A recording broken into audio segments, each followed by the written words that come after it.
Artificial intelligence is changing the way students learn and teachers teach by making education more personalized, efficient, and accessible. It can adjust lessons according to each student's strengths, weaknesses, and learning speed, allowing learners to study in a way that suits them best. AI also helps teachers save time by supporting lesson planning, grading, attendance management, and student performance analysis.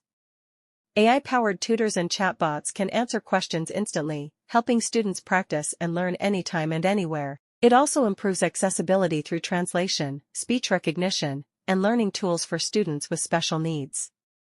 However, AI cannot replace teachers because human guidance, empathy, creativity, and critical thinking are still essential in education. The future of education is not about teachers competing with AI, but about teachers and AI working together to create better learning opportunities for every student.